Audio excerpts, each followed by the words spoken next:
Bonjour tout le monde, bienvenue sur les secrets de Muriel, j'espère que vous allez bien. Il ne vous aura pas échappé que je suis très gourmande et aujourd'hui on va faire une recette que j'adore. Je ne sais pas si vous vous souvenez de ces grosses boîtes, moi quand j'étais enfant j'adorais ça, il y avait plein de sablés dedans. Et donc aujourd'hui on va faire mes préférés, les spritz au chocolat, oui avec un S, pas avec un Z, bande d'alcooliques. Vous savez c'est les sablés comme ça, un petit peu en forme de W, striés et qu'on trempe dans le chocolat, c'est juste une tuerie. Donc c'est parti, vous allez voir c'est super facile.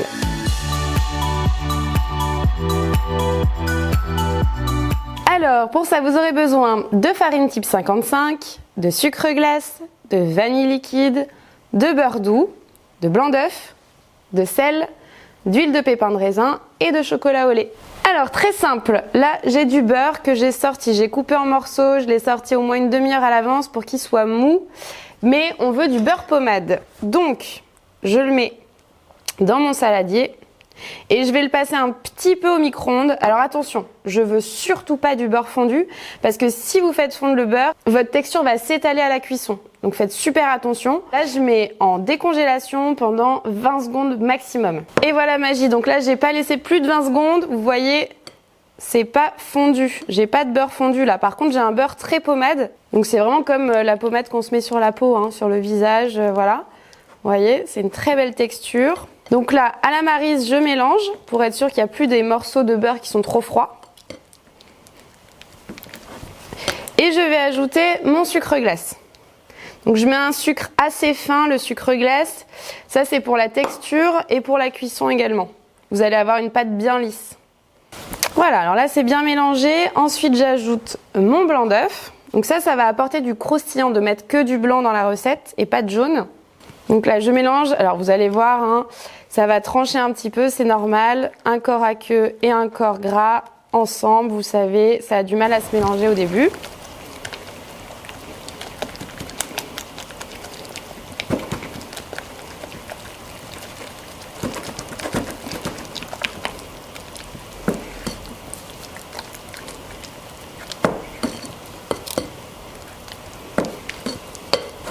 Voilà, donc là c'est mélangé, on voit que ça tranche un tout petit peu, c'est normal. Ensuite j'ajoute la vanille liquide, hop, je mélange.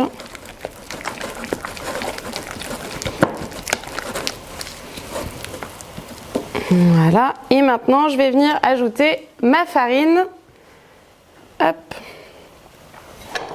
et mon sel. Donc là j'y vais tranquillement pour pas en mettre partout évidemment. Je vais chercher ma masse dans le fond du cul de poule et je remonte et j'écrase avec la farine. Si c'est un peu dur, vous pouvez évidemment le faire à la main.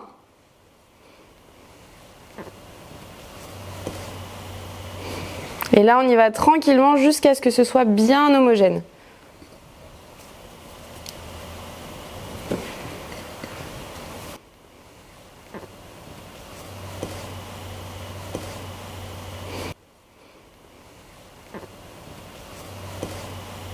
Voilà, magnifique. Donc là, ma pâte à sabler, elle est nickel. Elle est pas mal au niveau de sa texture là. Elle est quand même bien molle. Donc ça va nous permettre de pocher facilement. Je vais vous montrer deux techniques.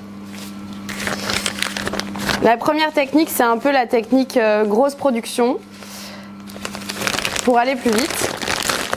Si j'étais en entreprise, c'est ce que je ferais. Et la deuxième technique, c'est un peu la technique maison, voilà. Hop. Là, j'ai pris une plaque avec feuille parce que je vais le repasser au frigo. Alors, vous n'êtes pas obligé de faire ça. En revanche, comme votre pâte est assez molle pour pouvoir bien la pocher, ce sera mieux de la repasser au frigo, qu'elle reprenne un petit peu, elle s'étalera moins à la cuisson.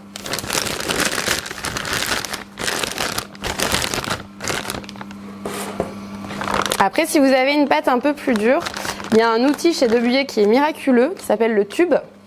Et en fait, c'est un espèce de pressoir avec des douilles cannelées justement pour faire les petits fours. Et là, vous avez quasiment pas de pression à mettre. Voilà, remplissez pas trop votre poche, parce que si votre pâte est trop dure, votre poche va exploser. D'où l'utilité du tube, qui est quand même très pratique pour les fours secs. Ok, alors là, j'ai mis une douille cannelée petit four de 10 mm. Vous pouvez mettre aussi une douille cannelée classique, C'est comme vous voulez. Vous voyez, la petite four, c'est celle qui a vraiment les cannelures très rapprochées. Donc ensuite, je vous montre alors la technique dont je vous parle, un peu plus industrielle. Donc en fait, c'est de faire une grande ligne de pâte.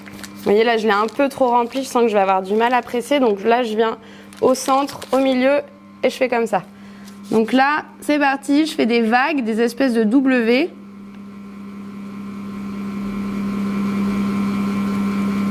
Et vous voyez, là, je presse bien. C'est pour ça que je tremble un petit peu.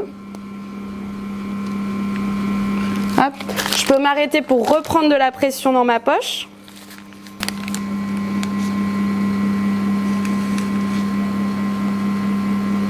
Vous voyez, ça se poche très bien parce que là, elle est bien tendre. Donc là, pourquoi est-ce que je dis que c'est en industriel? Parce que ça, on va le passer au congélateur et après, on va couper pour détailler en fait nos petits spritz. Et si on veut le faire directement, hop, on y va comme ça. 1, 2, 3, 4. Et on continue à côté.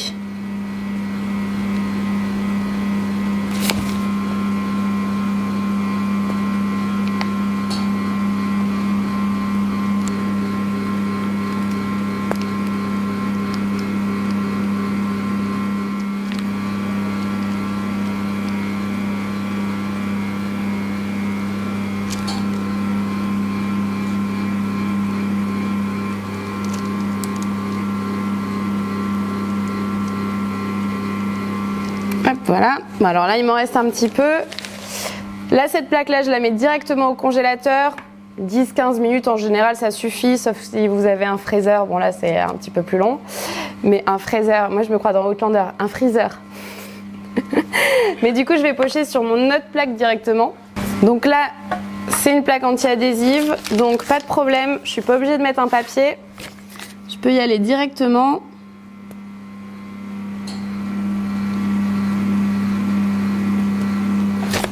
Après, rien ne vous empêche de faire d'autres formes, hein, si vous voulez. Mais là, on est sur un spritz. Spritz original, on rigole pas. Souvenir d'enfance. Ah, il me manque un tout petit peu pour faire la dernière barre. Bon, bah, c'est comme ça. Donc là, on va faire à peu près 2, 4, 6, 8, 10, 12... 12, 14, 16 spritz à peu près. Donc là, ça, je mets au congélateur direct et celle-ci, je les mets au frigo pendant à peu près 15 minutes. Ça suffira. Alors, en attendant, on va s'occuper de notre chocolat. Donc là, j'ai des pistoles de chocolat au lait 40% qui sont excellentes. Je vais le mettre au micro-ondes. Donc là, micro-ondes toujours en décongélation ou maximum sur 450 watts en puissance. Et on va le mettre toutes les 20 secondes, on va le retirer, on va le remuer avec une petite cuillère jusqu'à ce qu'il soit fondu. Le but, c'est que le bol soit pas trop chaud non plus. C'est pour ça qu'on le fait maintenant, avant la cuisson. Comme ça, après, on peut le laisser un peu de côté, le remuer de temps en temps. Il va redescendre en température et il va être parfait pour l'enrobage. Moi, je rajoute un petit peu d'huile de pépin de raisin. Ça permet d'avoir un enrobage un peu plus fluide, un peu plus facile à travailler aussi. Donc, c'est vous qui voyez. Vous n'êtes pas obligé, mais moi, je trouve que ça permet d'avoir un enrobage un peu plus homogène. Micro-ondes, toutes les 20 secondes, maxi 450 watts. Et voilà. Alors là, j'ai mis à peu près 1 minute en tout, 1 minute 20. Donc là, vous voyez, il est bien liquide, il est bien joli, il est fondu, mais il n'est pas trop chaud. Et donc là, j'ajoute mon huile dedans. Huile de pépin de raisin, vous savez, hein, c'est celle qui a le moins de goût en fait. C'est l'huile la plus neutre qu'on trouve. Donc c'est pour ça que j'utilise celle-ci en pâtisserie. On a un beau chocolat d'enrobage. Donc on le laisse sur le côté. Comme ça, il reste à température ambiante. Il refroidit un petit peu. Là, je viens d'allumer mon four à 170 degrés. Et je vais aller regarder si mes petits sablés sont pris et si on peut les détailler. Hop, magnifique. Alors là, j'ai failli avoir un petit accident dans mon congélateur. Hop, j'en ai un qui s'est fait la malle. C'est pas grave. Hop là, on recolle. Alors, je prends un petit couteau et je viens couper, hop, directement mes petits spritz. Hop là, voilà, parfait. Et là, vous voyez, je peux les déplacer sans problème. parce qu'ils sont à moitié congelés et les mettre sur ma plaque. Et donc vous voyez là, ça fait quelque chose en fait de très régulier sur les bords.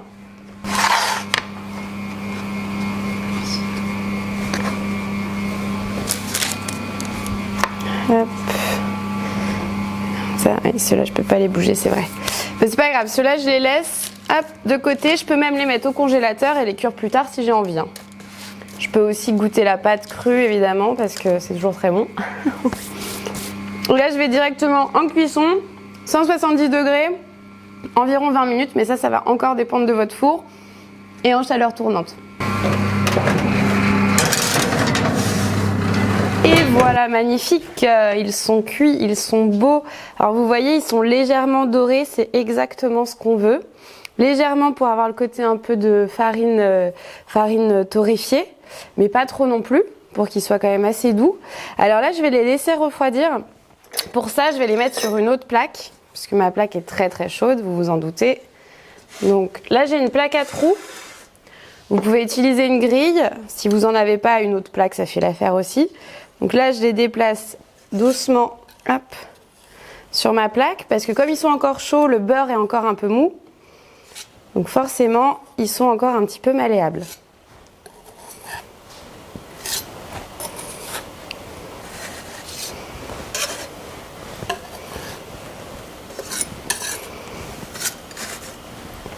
Je les pose bien à plat.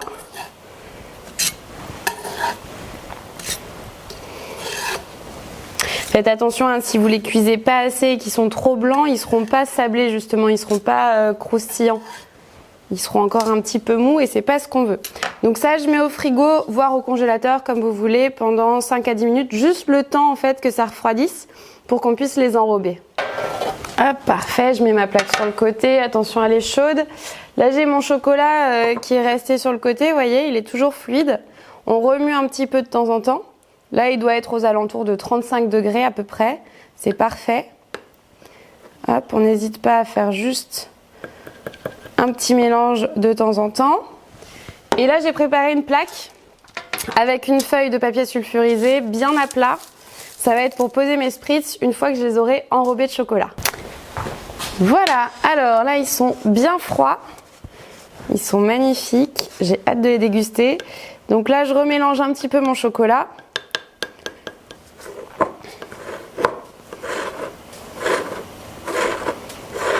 Et maintenant je vais venir les enrober. Donc c'est très important que vos spritz soient froids. Il ne faut surtout pas qu'ils soient chauds, sinon ça ne va pas adhérer, ça va être très fluide. Et ça va couler, en fait vous aurez quasiment pas de chocolat et surtout il va jamais prendre. Donc là vous prenez votre spritz comme ça, un aller un retour, et là en fait je le trempe un petit peu, je le retrempe dedans pour faire succion et pour enlever l'excédent de chocolat. Voilà. Hop. Ensuite je le prends et je le pose délicatement sur ma petite plaque. Pour aller plus vite, j'ai mis ma petite plaque au froid, donc là elle est un peu fraîche. Et je continue, hop. Je fais succion. Toujours pareil.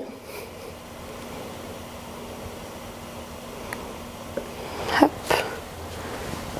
Et là je viens sur ma plaque. Et en fait je le déplace un tout petit peu pour que la petite goutte de chocolat qui était en dessous, elle se remette bien en dessous et qu'elle coule pas sur les bords. Alors là je le fais au chocolat au lait parce que j'adore le chocolat au lait, mais vous pouvez évidemment le faire au chocolat noir si vous préférez. Hop.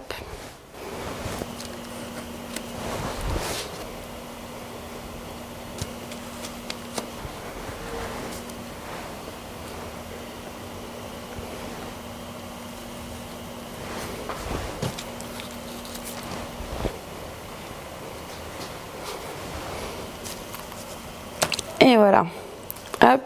Et le petit dernier, je n'ai pas la place, c'est bien dommage. Mais bon, moi je suis pas regardante, j'aime tout le monde. Donc je pense qu'il est l'heure de manger un petit peu. Ah, j'adore ça, incroyable. Là je vais les passer 5 minutes au frigo pour que le chocolat prenne bien. Et après on peut déguster. Hein. Et voilà, vous avez vu, c'est hyper simple de faire des spritz. J'espère que cette recette vous a plu.